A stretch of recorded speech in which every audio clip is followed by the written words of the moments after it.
Welcome to the Business of School podcast, brought to you by Coal Connect. Get ready for a journey of topical insights, engaging conversations, and maybe a few aha moments from the business, finance, and technology side of schools. Coal School experts are your host, and with our guests from the world of education, we're about to embark on a learning adventure to support you in the business of your school. Alistair Edmonds leads the schools team at Edstart, working closely with schools across Australia to support the financial sustainability of schools and their families. With a background in both statistics and business and leadership roles with Australian edtech businesses, Alistair brings a data-driven approach to understanding the financial challenges and opportunities within the education sector. He has a unique insight into the intersection of education, finance and technology, regularly engaging with school leaders on emerging trends and challenges shaping the future of independent schooling in Australia. Alistair, welcome to the Business of School podcast today. Thank you, Kenton. Keen to be here. Have a chat. I'm looking forward to it. We're going to talk about the landscape of school finance, which is a very applicable topic for our audience. So thank you for coming on and joining in the conversation around that. I suppose a big part of that for you guys at Edstart is your school's insight report. Maybe let's start there. What's motivated your organisation to create that report for the school sector? Yeah, it's a great question. It's one we started about 2 years ago now, and we realised that we have this intersection of our parents that we work with day in, day out at the schools that we work with, and we have access to all those parents, but we also have access to our partner schools and our non-partner schools through organisations like ASBA, where we can combine those two data sets and those two audiences to see where there are congruences or incongruences with certain data points. So that was the whole concept of the report, is how do we help schools see how other schools are thinking, because it's inherently quite a siloed world in independent schools in Oz, but also let them have a bit of an insight onto how parents are thinking, not just at their school, but schools around the grounds as well. Oh, it's valuable benchmarking, isn't it? It's really, really useful report. And over the years, you've collected a lot of good data that can be used in it. And one of the things I liked about the one you've done this year is how the data has been collected on the similar questions from different stakeholders, those within the school and those that are in the parent community. And some of the comparisons are quite interesting, aren't they? So it's good. Obviously, data is super important for school leaders. We often talk about that on this podcast as well. How do you see that data is shaping the decision making for school leaders going forward? Yeah, I think more and more people are becoming a little bit more data literate, but also understanding that it can no longer be a bit of a guessing game. We really have to have something to drive our decision making. Sure, we're going to have to make some educational guesses and make some leaps, but understanding their customer base, so parents around the country, and how that dynamic is changing, you can mainly only do through data unless you're going to interview thousands of people. So it's this really valuable resource and tool and weapon that school leaders can use to change how their strategy at their school, whether that's their 3-year, 5-year strategy, how their enrolment and their demographics are going to change, but also change how they operate internally as well. So, and see how competitors are operating as well. There's so many different facets of data which I think will shape decision making, especially for school leaders. And I think it comes back to that point I spoke about before, which is just business managers and our business teams in schools are inherently quite siloed compared to a lot of other businesses out there, where you're all in the same CBD, you're seeing what everyone's doing all the time in the marketplace. As a business manager in a school, you can be quite isolated. So data is one of your only means to step outside of your realm of comfort or your realm of understanding, and to see how other people are operating as well. Yeah. And some of the data that's in the report is also a real helpful tool in understanding some of the current challenges as well that we're facing. And one of those, especially here in Australia, is the financial pressure that on families. What would the report highlight in regards to that, and how are schools using that data to respond? Yeah, I think it was something that schools were really interested in. When we actually build the report, we ask schools what questions they want in there. We try to build on questions that were there in previous years, so we have some form of longitudinal data as well. But we ask schools what are they interested in. A lot of what they're interested in is understanding what parents are happy to be paying fees for, and what parents would leave schools for. All those, there's a bit of a fear factor in there at the moment because they understand that families are facing pressures. I think the hard part there is families have had, sure, interest rate pressures over the last 2 years. They are dropping down, but there's a bit of a lag effect to that. That's going to continue to hurt. People's segment of surplus in their budget is smaller and smaller than it's ever been, and they're only now getting potentially some relief on that housing side. But at the same time, cost of living is really high. And the hard part for schools to grapple with is in the independent school market, there's two forces also driving at schools to make it above inflation, which schools can't avoid, which is staffing pressures all around the country, all the MEAs that are out there, but also government funding changes and how that's limiting schools in terms of one of their big income sources, meaning schools are having to increase fees at 6% last year. It's going to average at around 6% again, probably into the next year, which is above inflation, but it's forced to be above inflation. So there is a bit of a nervousness, I think, in schools to think about, okay, how are my families actually doing? Are they going to be able to cope with what I'm having to do as an increase to remain sustainable as a functioning school? Really interesting concept, I suppose, that schools are facing at the moment. Yeah, so what else did the data tell us about how schools are thinking about fee increases and affordability and looking forward to what they're going to do with their tuition fee structure? Yeah, so the big things that we look in terms of fees and what we ask is there's probably three main things we take away around fees in the report. The first is solely what do you expect your fees to go up by? So we ask that on the school front. And then on the parent side, what do you expect your school fees to rise by? So schools will see that. Often there is a bit of cynicism there because a lot of parents, 30%, will say 0 to no or a fee decrease. Some sort of hopefulness. That's me saying that with my parent hat on. Somehow I think they're thinking that the Edstart report might change their fees in the coming year. There's a bit of that goes on, but I actually think over the years what we've learned to look at that data set is, sure, there is an expectation gap there, but the number of families who are expecting really low increases in our minds is actually more of an indication of customer sentiment. How are they feeling right now? Hence, how sensitive will they be to a shift in school fees? So when we compared that from last year, it actually was a little bit of relief from last year. Less families expecting reductions, less families expecting lower fees. So in our mind, we were taking that families aren't feeling the pinch just as much as last year, which was an interesting shift. Yeah. So that's the first thing I think schools will look at is blatantly what are the fees expected to increase by and how are families looking at that. We asked a new question this year, which was one that schools posed us to, which is what would be the biggest increase that you would be able to cope with along those lines, which was a scary question. And it actually was answered by parents, I think really honestly, in that parents actually put that margin at around 11%. Schools thought it was going to be more like 8%. Yeah. Parents put it really high because the fact of the matter is, although we shouldn't take it for granted, it's going to take a lot for a parent to pull their kid out of their school. Doesn't mean they wouldn't be pained by that, but it's such an important part of their kids' well-being and life, which is another thing the report really touched on, which I'm sure we'll get to.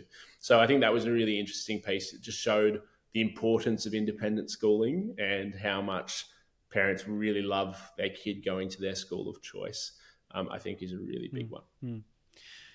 Yeah, it's really interesting, and it's good to see that there's a bit of a positive trend in some of these areas over something that's affected so many people in families in Australia. So that's really good. Another thing that's changed quite fast, and we see this all the time with the work we do on the finance side with schools, is the way that schools are offering payments and the way families are managing their payments. It's a fast changing world out there in that space, especially because of technology. What trends are you seeing in the data in regards to how parents are paying school fees? Yeah, probably very similar ones to what you're seeing there. In that there's no longer it being about there's a need for flexibility or a need for payment plans or whatever it might be, or different options that are out there. More now, it's an expectation that there is some sort of flexibility that sits there. That's a customer sentiment. I know the RBA in 2022, so we're talking 3 years ago now, found that 2/3 of household family payments are automatic these days. Wow. If that's what it was in 2022, I can imagine what it would be today. Yeah, it'd be like even higher. Way higher. Yeah. And if we consider school fees being the second, especially for our independent school families, the second highest thing that they pay for day in, day out, should there be an expectation that those school fees come out automatically and in a simple way? Probably. So we're seeing those trends come each year. The most popular payment plan choice for us is fortnightly, simply, I think, because it's the most popular payroll cycle that companies work on in Australia. And if they do work on monthly, parents, I think, would like a little bit more flex than that just to manage their cash. So that's a big trend that we're seeing, is big movements towards flexibility in terms of offering it, not just because we feel like we need to as a school, but because... Yeah, just operational efficiency. Yeah. Yeah. I think that, and that's the balance for schools too, is we see so many schools who offer 10 monthly, and it works really well, to be honest. It's a really nice operational. But now they're being forced by pressures, by competition or families to move that direction. And they're quite rightly thinking, but how do I manage this scalably so I can be a sustainable operational team at my school without bringing too much cost? So that's a big thing that we work with. I know you guys work with schools as well, is managing that side of the coin. Is how do I offer this but not do it at the cost of something else? And does the interaction you're having with parent communities telling us that flexible payment models reduce the payment stress, or is it just shifting the problem? Yeah, it's a fascinating question, I think, as well. I'd love to know the blunt of the question. I'm sure there are times where it might shift it down the road, but we quite rightly believe, and I think we see it in the data in terms of collection rates when you do move towards a payment plan as opposed to a delayed model, that it does reduce financial stress and also then increases collection as a result. Yeah. Oh, and on that point you just said there about increasing collection, if we look back at the benefits for the school, what does the data tell us about schools that have embraced that more modern fee management versus those that haven't? Is there any trends that are coming out of the data in regards to that?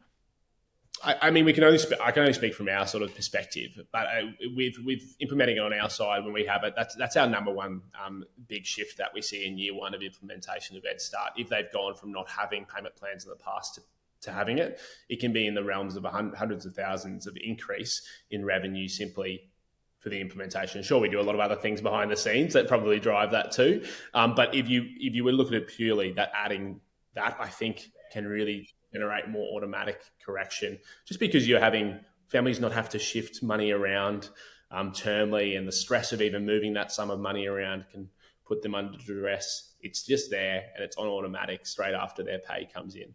I think that really can make a difference. Let's maybe have a think about demographics of the parent cohort that you've got in the data. We've seen Generation Alpha parents enter the school sector. Is expectations of them different from those of older generations when you look back at the trends in the data? Yeah, it's interesting. There's two parts I'll probably talk to. I'll talk to the finance side, but I think it'd be nice to tap into some of the other parts of the insights that we got around this cohort of families, which is that even we thought Gen Z parents, which they are more motivated around things like mental health and mental well-being of their child. And it's been fantastic, because that's been the vehicle for change in so many ways, hasn't it? Their influence in the schools. So, and like it sits in the top 5, and then you start talking about academic results, and then you start talking about, and that really has changed schools' strategies, and even operationally on a marketing perspective, changing how we're marketing our schools. So we make sure we're talking about what we're doing there.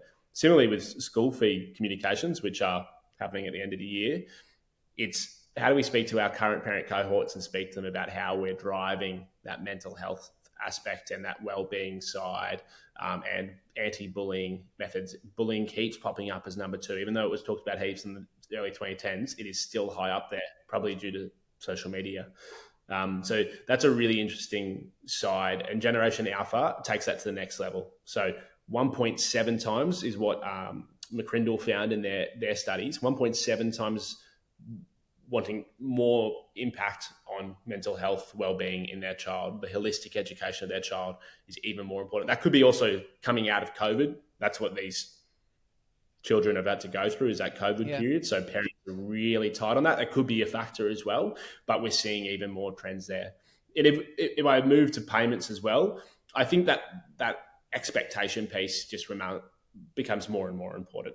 It's I'm paying for my energy via a payment plan that I can turn on all the time. I've got everything ready to go. I expect no longer will I be budgeting, because I expect my bank app to budget for me, and then school fees should just be a part of that.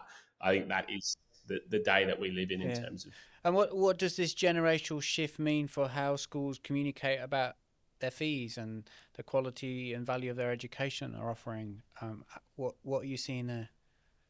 Yeah, I think that touches to that point on also thinking about how you're communicating to your current enrolments when you're communicating your fee increases versus what you're communicating to your new enrolments. New ones. Yeah, that's a good see point. that come out in the survey every year, is that when parents say what are the things that they'd like their school to spend more money on, things like facilities and those sort of things are really low down on the list, and obviously marketing and that sort of stuff. I noticed that when reading the report. It's really interesting, the difference between the cohort of parents that are ingrained in the school and been there for a while compared with what you're trying to market to your prospective enrolments and what they valued. Yeah, it's massive. It's such a incongruence with the two, especially even how the schools are thinking, because the school have to think about that new cohort as well. So it makes sense that they're putting money there. So it's really interesting with the school fee increases. We often talk to our schools about how do we bring our current cohorts on the journey of one of the big things parents want is better, smaller classes, more time with their child, all of that side of things. Yeah. The only way we can do that effectively is get more teachers in the classroom. Teachers are costing more than ever. So that's why we're having to put fees up by X%, because we're really trying to focus on that thing that you find important as a school. Whereas for the new parents, we go, here is this shiny new project we're doing. I mean, things like applied sciences and other alternative tertiary pathways are becoming bigger and being talked about more. There's no longer you have to strive to university piece. There's multiple different pathways that mean there's a successful child there. So there's lots of work going on with new cohorts on how do we market to new cohorts with facilities and better marketing and having that enrolment process run through. So they do differ. With probably the one basis that sits over the top is the well-being piece, because that is such a buzzword at the moment. Yeah, and it's a good thing it is. It should be, yeah. We talked a lot about finance and payments. Beyond that, what role do you see Edstart playing in helping schools plan for the future? Yeah, I could go on for days, so I'm going to try and keep myself short here. I think focus on growth and innovation, then maybe. Yeah. I think the big thing is doing more with less is talked about all the time. It's talked about, I know with running my team on a day-to-day basis, how do I use technology and I use the systems that I've got to do more with less effort or less administrative tasks and make sure I'm using the people to do the most high-value task possible. That's what we hope to sort of contribute to the school community as well, is that we've got this high level of technology that can give your parents the ultimate experience, better than they've ever seen in terms of what they can achieve, while also limiting the administrative work that the school team's doing that isn't of high value. But we also have to not do that at the cost of what a school does really well, which is people. So that's why a really important layer of what we do is we have our family support team that are speaking to families every single day, checking in on their plans. That is taking our technology to the next level. So our big thing is humans should optimize, but not replace, not be replaced. So technology can be optimized by human, but it shouldn't replace it. And I think that's massive in schools, is we can contribute that high tech that does reduce the admin, and then people that reduces it even more, but allow schools to still have that connection and that relationship with their families, which we find is huge for schools. It's one of the first things they always mention to us is we want to make sure if there's genuine hardship, we're on the phone and we're having that conversation. And that's why we want them to spend all their time and effort so they can focus those things still need to happen. Those conversations need to happen. Yeah, absolutely. That's good. I definitely have synergy with that, and that's why both of our respective organisations support the schools in the way we do. So it really is to let them do what they need to do best on campus with their parents and students, and the rest of the other things can be taken care of. That's right. And I think it's actually, I'm just going to take us off the path that we're on slightly. I'll take us on a slight tangent, but there was a study that came out of COVID actually in the States, which I thought was really important around this is, we're talking about wellbeing a lot in finances, but there's an interaction there. They did a study where they tested the disruption of taking kids out of schools in comparison to the financial stress of COVID. So those two aspects, kids were taken out of schools, their parents might have lost a job or lost a significant amount of income. Yeah. There was no significant correlation or causation around the school disruption piece to any sort of stress, worry, COVID concern, etc. But the financial pressure their parent was under, that was surveyed as well, and that was studied in the study. And that had a statistically significant effect on stress, on positive effect for the child, and on their worry about COVID as a whole. So I thought that was a really cool way for schools to think about it as well, is whatever work we're doing operationally to support our families financially, to lead a less financially stressful life, is actually also impacting the well-being of the child at its core as well. And that's our main purpose at school is, develop this kid into the best human that they can be, both academically and well-being wise. So how do we achieve that from lots of different angles? That's a really interesting point. Thanks, Alistair. That's good. And there's so much more in the report, which I think is available online for anybody to download, isn't it, on your website? Yeah, that's right. And you can always get in touch and we can drill down on that data. That's really good. Well, thanks very much for joining us on the podcast. It's been great having a chat. I look forward to seeing what happens in the report next time. Fantastic. Thanks to you as well. If anyone has any insights on the report, please send them our way. And that's a wrap for this episode of the Business of School podcast. We've enjoyed the conversation today and would love to have you join us for future episodes. Please hit the subscribe button and follow the links below to find more information and resources to support you and your school team. Until next time, keep being innovative, keep being awesome, and remember, there is always opportunity to improve on the journey. Thanks for connecting.